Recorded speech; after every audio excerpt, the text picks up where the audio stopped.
আসসালামু আলাইকুম ভিউয়ার্স, চলে আসলাম আমি আর আজকের নতুন একটা অ্যানাদার ব্লগ নিয়ে।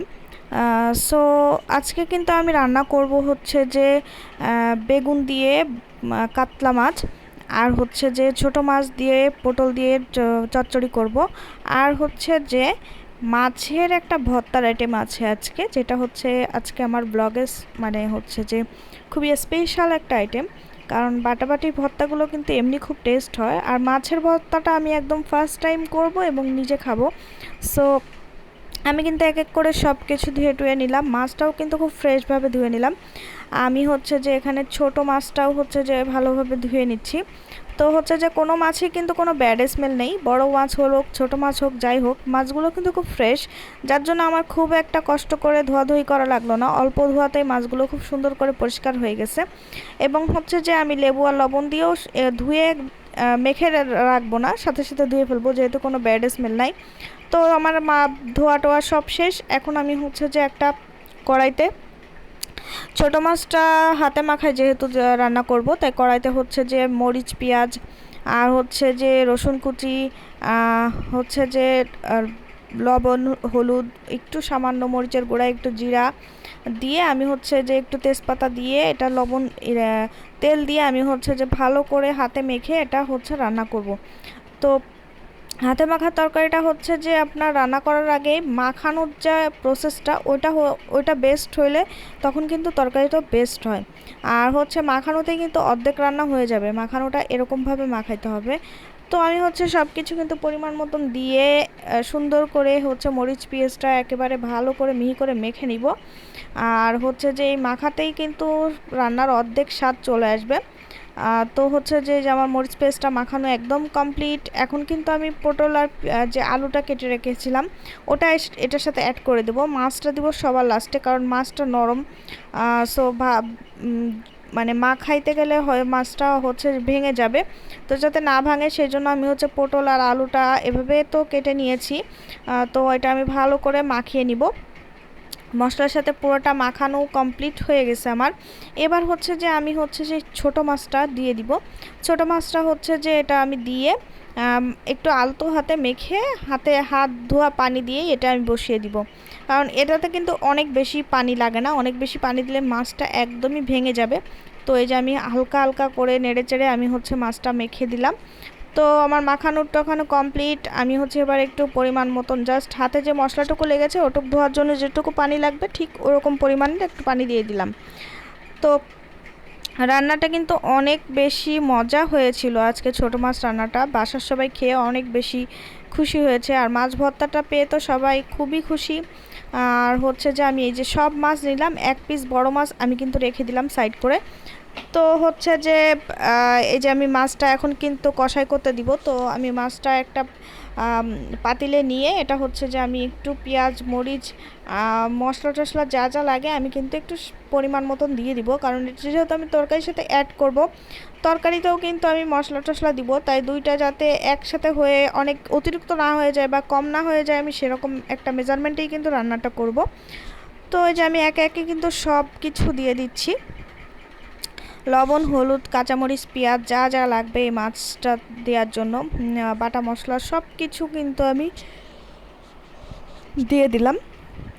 তো হচ্ছে যে রান্না তো চলছেই, ব্লগগুলোও চলছে, তো ভিউয়ার্স হচ্ছে না। তো সবাই একটু কাইন্ডলি আমার পেজটাকে ফলো দিবেন, লাইক দিবেন। আর যারা যারা প্রতিদিন আমার ভিডিওগুলো দেখেন অবশ্যই প্রত্যেকে অবশ্যই আমার ভিডিওটা হচ্ছে যে লাইক দিবেন, কমেন্টস দিবেন, শেয়ার করবেন। এটা আমার সবার কাছে একটা অনুরোধ, কারণ আমি একদমই নতুন।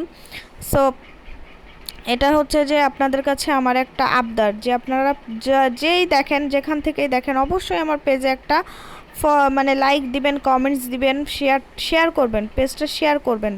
তো এই যে আমি একটা পিস নিয়ে নিয়েছি ভর্তার জন্য, এটা কিন্তু বেশ বড় একটা পিস, ক্যামেরাতে অত ভালো বোঝা যাচ্ছে না। আর এটা নিলাম কারণ এটাতে কাটাটা কম হবে, আমার বাটতে বা বাছতে সুবিধা হবে। তো এখানে আমি একটু লবণ হলুদ মাখিয়ে নিব, মাখিয়ে কিছুক্ষণ এটা রেস্টে রেখে দিব। এটা কিছুক্ষণ ভালোভাবে লবণ হলুদে মেখে আমি কিন্তু রেস্টে রেখে দিব। আর হচ্ছে যে এ দেখেন আমার মাছের তরকারিটা আমি একটু দেখে নিই, ছোটো মাছের তরকারিটায় যে এরকম একটা আসছে, মানে লুক আসছে। তো তরকারিটা কিন্তু দেখতেও সুন্দর হয়েছে এবং খেতেও কিন্তু অসম্ভব সুন্দর হয়েছে। তো আমি একদম হালকা হালকা আলতো করে এটা নাড়াচাড়া করে দিব যাতে মাছগুলো ভেঙে না যায়। ভেঙে গেলে কিন্তু বাচ্চারা খেতে পারবে না, কাটা কাটা হয়ে গেলে তরকারিটা আসলে খেতে অনেক বেশি আনইজি হয়ে যায়, মানে ইজি হয় না। তো আমার কিছু মশলা করা লাগবে, কারেন্টটা চলে গেছে, তো আমি তো ব্লিন্ডারে আজকে মশলা করতে পারবো না, আর কারেন্ট আসতেও অনেক লেট হবে। আর জিরাটা তো এমনি এভাবে ভেজে গুঁড়ো করে পাটায় বেটে নিই, তো এটা আমি বাটাবাটি করে নিচ্ছি। আমার জিরে বাটা কমপ্লিট। এবার হচ্ছে আমি কিছু রসুন নিয়ে নিলাম, আজকে দুপুরে রান্না করা যায় এরকম করে একটু রসুন আমি হচ্ছে যে নিয়ে নিলাম। তো এই যে আমি হচ্ছে যে রসুনটা বেটে ফেললাম এবং একটু পেঁয়াজও আমার লাগবে, তো আমি হচ্ছে যে পেঁয়াজটাও নিয়ে নিলাম। আর পাটার মশলা বাটার সর্বশেষ হচ্ছে পেঁয়াজটা নিতে হয়, কারণ পেঁয়াজটা হচ্ছে পাটাটাকে পরিষ্কার করে। তো আমার বাটাবাটি কমপ্লিট। এখানে আমার মাছটাও কিন্তু একদম কমপ্লিট হয়ে গেছে, তেল উঠে গেছে মাছের চারিপাশে। আর শুকনা মরিচটা আমি একটু কমই খাচ্ছি, কারণ শুকনা মরিচটা আসলে শরীরটা অনেক বেশি গ্যাস্ট্রিকের সমস্যা হয়ে যায় শরীরে। আর বাসার সবাই তো আর শুকনো মরিচ খেতে পারে না, বিশেষ করে বাচ্চারা। আর আমার কিন্তু ছোটো মাছটা একদম কমপ্লিট, ওটা আমি একদমই হচ্ছে যে মানে চুলা থেকে নামিয়ে রেখেছি। এবার কিন্তু আমি মাছটা যে কষাই করে রেখেছিলাম ওটার জন্য তরকারিটা চুলায় দিয়ে দিচ্ছি।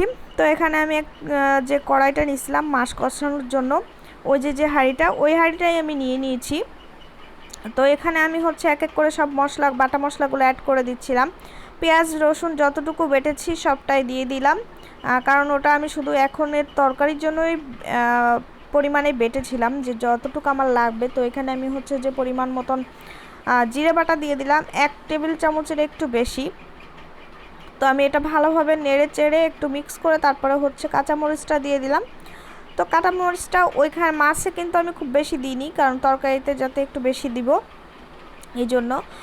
আর হচ্ছে যে এখানেও এক এক করে কিন্তু আমি লবণ হলুদ এগুলো সব এক করব। সো এই যে রান্নাগুলা এগুলো আমি খুব সিম্পলি আজ বেশ কিছুদিন ধরে হচ্ছে আমার ব্লগে আমি মানে এরকম রান্না বান্নাই দিই। তো এটা আমাদের বাসায় একটা হয়েছে যে বাচ্চারা যদি এই রান্নাগুলো এক সপ্তাহ খেতে পারে তাহলে হচ্ছে যে ওদেরকে শুক্রবারে মানে ভাইয়ার যে অফ ডেতে ভাইয়া হচ্ছে যে একটা বিশাল ট্রিট দিবে। হ্যাঁ, সো একটা সারপ্রাইজ দিবে ওদের। তো এইটার জন্য বাচ্চারা হচ্ছে যে আমার মানে ঝোল তরকারিগুলো খুব মানে খুব ভালোভাবে এগুলা খাচ্ছে বা ওরা এগুলো মেনে নিচ্ছে। না হলে তো রেগুলার ব্লগে দেখা যায় যে আমি মুরগি না হলে গরু না হলে কিছু একটা এমন কিছু রান্না করি যেটা আসলে প্রতিদিন খাওয়াটা অসম্ভব। তো এই কন্ডিশনেই হচ্ছে যে আমার আপু আর দুলাভাই হচ্ছে বাচ্চাদের সবজিটা খাওয়াচ্ছে। কিচ্ছু করার নেই আসলে, এটুকু চালাকি না করলে, চালাকিও না, আমরা কালকে ফ্রাইডে অবশ্যই আমরা বাইরে হচ্ছে যে রেস্টুরেন্টে খেতে যাব। তো হচ্ছে যে ওখানে ব্লগটাও আমি শেয়ার করে দিব। তো এই যে আমি কিন্তু এক এক করে কথা বলতে বলতে মশলার ভিতর আলুটা দিয়ে দিলাম। আলুটা সিদ্ধ হলে ভালোভাবে কষাই হলে ঝোলের পানি দিয়ে আমি বেগুনটা অ্যাড করব। এর ফাঁকে আমি হচ্ছে যে পাশের চুলায় মাছ ভাজাটা দিয়ে দিব। মাছটা যে আমি অনেকক্ষণ রেস্টে রেখে দিয়েছি লবণ হলুদ মাখায়া। তো এখানে কিন্তু আমি বড় এক পিস মাছ নিয়ে নিয়েছি এবং মাছ ভর্তাটা অ্যাকচুয়ালি আমি এই মাছ ভর্তাটা আমি কখনো খাইনি। তো আমি আজকে ফার্স্ট টাইম করব এবং খাবো। আমি হচ্ছে যে মাছটা চুলায় দিয়ে আমি পাশে আলুটা সিদ্ধ হয়েছে কিনা সেটা দেখতে আসলাম। মোটামুটি আমার আলুটা কিন্তু কষাই কমপ্লিট এবং খুব সুন্দরভাবে খুবই সফটভাবে এটা সিদ্ধ হয়ে গেছে। তো এখানে আমি ঝোলের পানিটা দিয়ে দিচ্ছি। একবারে ঝোলের পানিটা দিয়ে আমি হচ্ছে যে এখানে ঝোলের পানিতে বলক উঠলেই আমি বেগুনটা অ্যাড করে দিব। তো বেগুনটা অ্যাড করে দেওয়ার দেখেন তরকারিতে কিন্তু খুব সুন্দরভাবে বলক উঠে গেছে। এখানে আমি বেগুনটা অ্যাড করে দিব।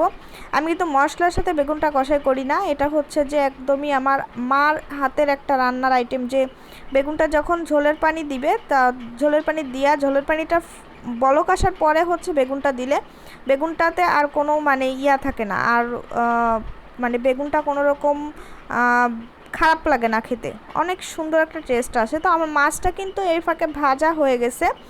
আমি এখন মাছ ভর্তার জন্য লাগবে পেঁয়াজ, কিছু বড় বড় রসুন, কাঁচামরিচ, শুকনা মরিচ, 1 ইঞ্চি আদা। তো সব কিছু কিন্তু আমি কুচি করে কেটে এইভাবে এই যে ভেজে নিচ্ছি। শুকনো মরিচটা আমি লাস্টে ভাজবো।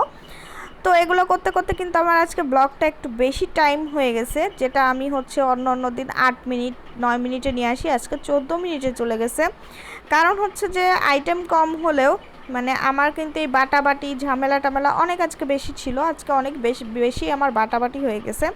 আর কারেন্ট না থাকাতে হচ্ছে যে আমার পাটায় হচ্ছে যে রসুন পেঁয়াজটাও করতে হয়েছে, তো টাইম অনেকটা বেশি হয়ে গেছে। তো আমি হচ্ছে এটা চুলায় দিয়ে পাশের চুলায় যে তরকারিটা হচ্ছিল আমি দেখতেছিলাম যে তরকারিটা ঠিকঠাক মতন হচ্ছে কিনা। মানে আমি রান্নার সময় আমার একটা ভয় কাজ করে যে লবণ হলুদ সব ঠিক হবে তো, মানে টেস্টটা ঠিকঠাক মতন আসবে তো, মানে আমি যেরকম চিন্তা করে রান্না করতে যাই ওরকম হচ্ছে কিনা। তো আমি হচ্ছে এর পাশে লবণটা একটু চেক করলাম, তো দেখলাম যে না, লবণটা ঠিক আছে। আর যেহেতু মাছে আমার লবণ দেওয়াই আছে, তাই আমি হচ্ছে মাছ কষাইটা ঢেলে দিলে তরকারিটা যখন অ্যাডজাস্ট হবে তখন কিন্তু বোঝা যাবে আসলে লবণটা ঠিকঠাক হচ্ছে কিনা। তো আমি হচ্ছে এই যে এর পাশে আবার পেঁয়াজ মরিচটা ভাজতে চলে আসলাম। এই যে আমি কিন্তু পেঁয়াজ মরিচটা খুব সুন্দর করে দেখেন এটা কিন্তু সিদ্ধ হয়ে গেছে। আমি আরেকটু হালকা ভেজে টেজে আমি হচ্ছে এটা উঠাই ফেলবো, তারপরে শুকনো মরিচটা ভেজে নিব।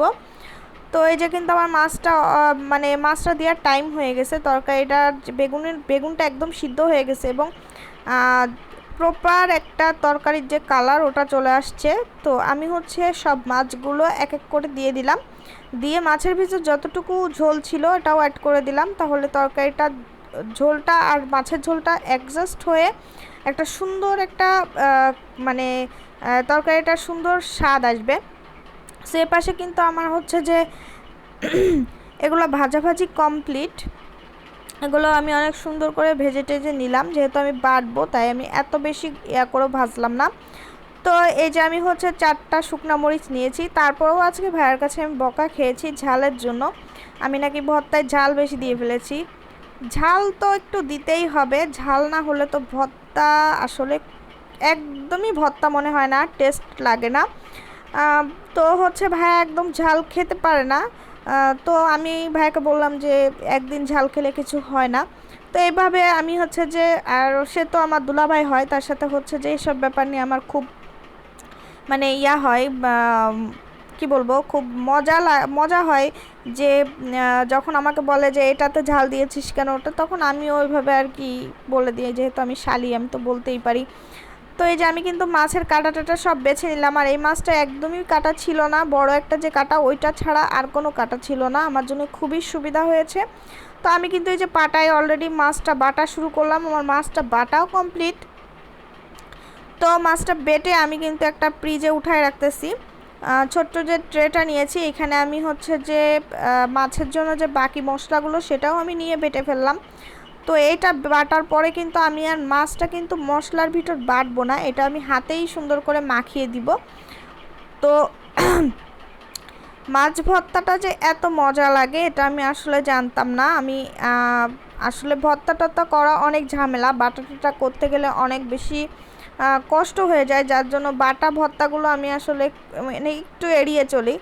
তো এই যে দেখেন আমার ভর্তাটা সুন্দরভাবে আমি মাখিয়ে ফেললাম, এই মাখানোর পাটায় যদি আপনি এক মুঠ ভাত মাখাই খান, মানে বিলিভ মি এটা আপনি সারা জীবন মনে রাখবেন। আগে আমি ছোটোবেলায় অনেক খেয়েছি, আমার মা যখন রান্না করতো এরকম পাটায় ভর্তা করতো, তো হচ্ছে সে গরম গরম ভাত এই পাটায় মেখে সুন্দর করে খাইয়ে দিত।